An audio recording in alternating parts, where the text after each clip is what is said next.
You haven't been fired, but your boss has already started erasing you from your job. Your most important project is handed to someone else. Your name disappears from meetings.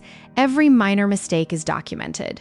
Your paycheck still arrives, but your future there has already been cut off. Then your boss asks, "Are you still happy here?" That may not be concern. It may be a way to get you to say, "I quit." And the most dangerous sign may appear when your workload suddenly becomes easier.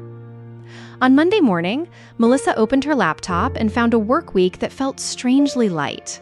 The strategy meeting had disappeared from her calendar. Her most important project had been reassigned to a younger colleague. When she asked about it, her boss simply smiled. "You've been carrying too much. Take it easy for a while." At first, Melissa felt relieved. But on Thursday afternoon, she walked past the glass conference room. The entire team was inside discussing the project she had built. The colleague who had taken it over was sitting in the seat that used to be reserved for her. Only one thing was missing from that room. "Melissa, this is the first sign. The slow roll strip, gradually stripping away your role. A lighter workload is not automatically dangerous. A project may have ended, or your boss may genuinely be trying to reduce the pressure on you. Pay attention to what is being taken away. If the repetitive tasks remain while high-impact projects and decision-making authority are handed to other people, they may not be reducing your stress. They may be reducing the company's dependence on you while making you feel as if you no longer have a reason to stay. Someone else learns how to do your job. The team gradually gets used to operating without you. A few months later, they may say, "Your impact hasn't been what it used to be." But they won't mention that they were the ones who removed the work that allowed you to make that impact. They keep shrinking your role until you are the one who wants to walk away. Once they have removed the work, the next stage is to remove your presence. This is the second sign, the isolation push, isolating you until you want to leave. 3 one-on-one meetings in a row are canceled, and no one offers to reschedule them. You submit reports but receive no feedback. A decision directly affecting your work is made in a meeting you were never invited to attend. Then a coworker casually asks, "Oh, I thought they already told you." You still have your email account and the same desk, but you are slowly disappearing from the flow of information.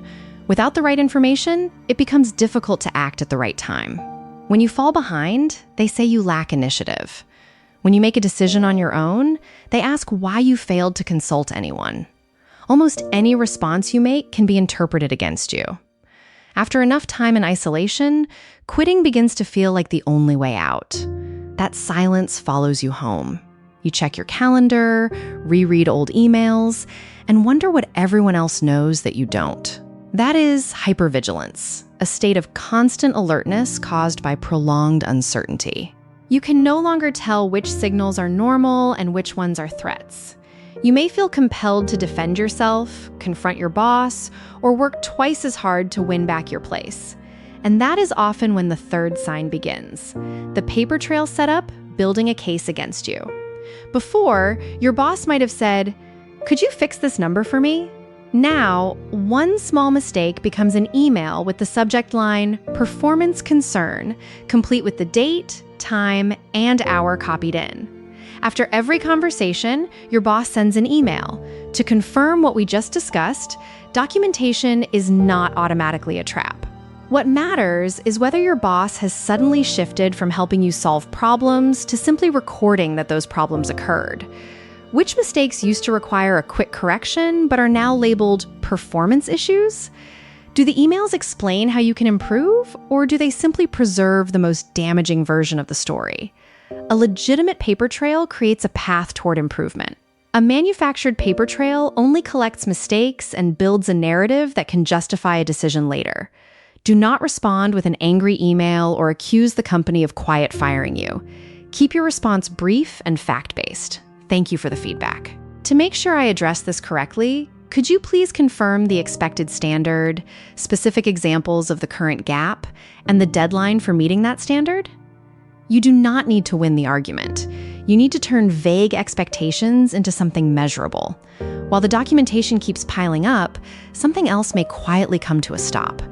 This is the fourth sign. The career freeze out, eliminating every reason you have to stay. Your performance review says exceeds expectations, but you receive no raise. You are praised as the person who keeps the team running, but promotions and training opportunities continue to go to someone else. One rejection does not prove anything. But if your compensation, professional development, new projects, and conversations about your future all stop at the same time, pay attention to their actions. They are still using the skills you already have, but they are no longer investing in your future. When every path forward is blocked, leaving begins to feel like the only logical option. You lose opportunities to build new accomplishments and increase your value for your next job, while the company continues benefiting from your current abilities. And the stagnation they created may eventually become the excuse for the fifth sign, the No-Win PIP, a performance improvement plan with no path to success. Not every PIP is designed to get someone fired. A legitimate PIP should identify specific problems, measurable success criteria, a clear timeline, available support, and scheduled progress reviews.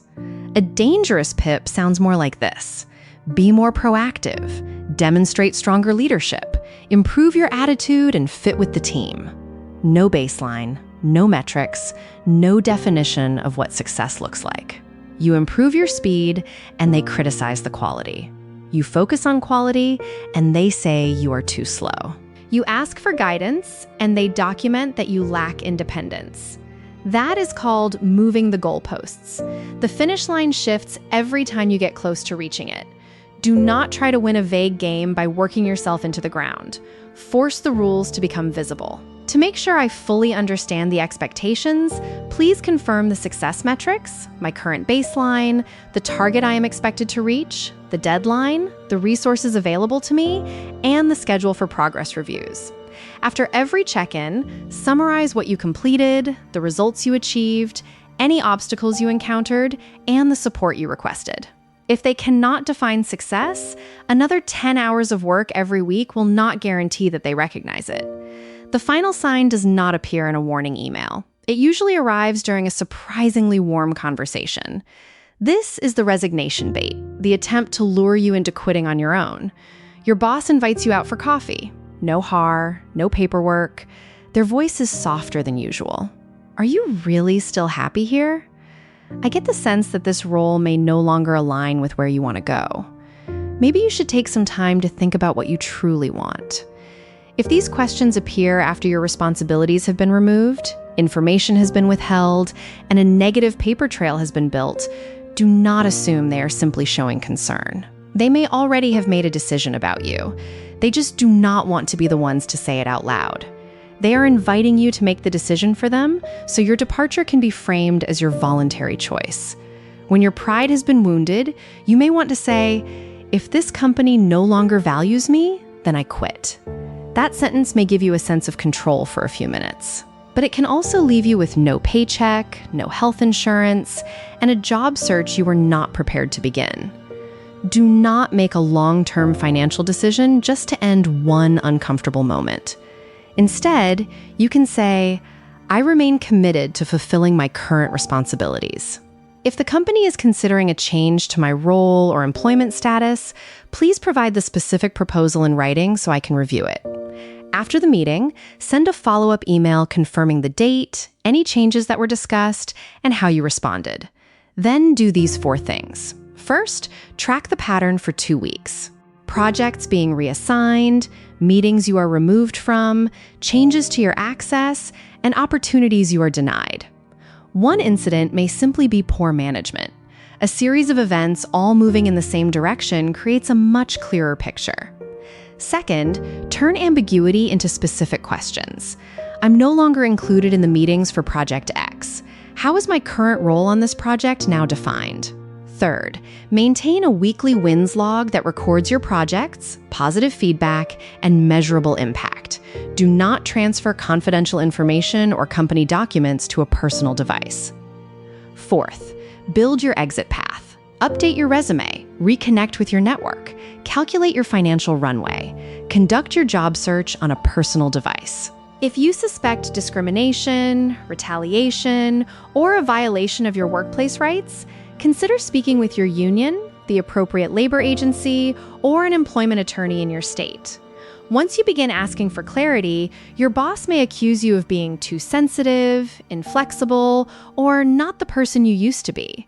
The pressure may even increase. The first sign that your boundaries are working is often not respect. It is resistance. Boundaries cannot guarantee that the company will change. They help you stop making it easy for the company to push you out. You do not need to work yourself into the ground to prove that you deserve to be there, and you do not need to storm out the door to prove that you have self-respect. You are moving from panic to observation, from over-explaining to asking for clear standards, from emotion to evidence, leverage, and options. You are not becoming difficult. You are becoming someone who is harder to erase in silence and harder to push out the door while confused and unprepared. If you have recognized even one of these 6 signs, leave this in the comments. I won't resign in confusion.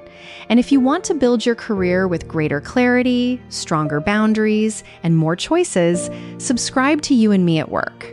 We cannot control the decisions being made behind closed doors, but we can prepare ourselves so we are never pushed into a decision from a position of confusion. In the next video, we will break down 8 quiet firing tactics that companies hope employees never recognize.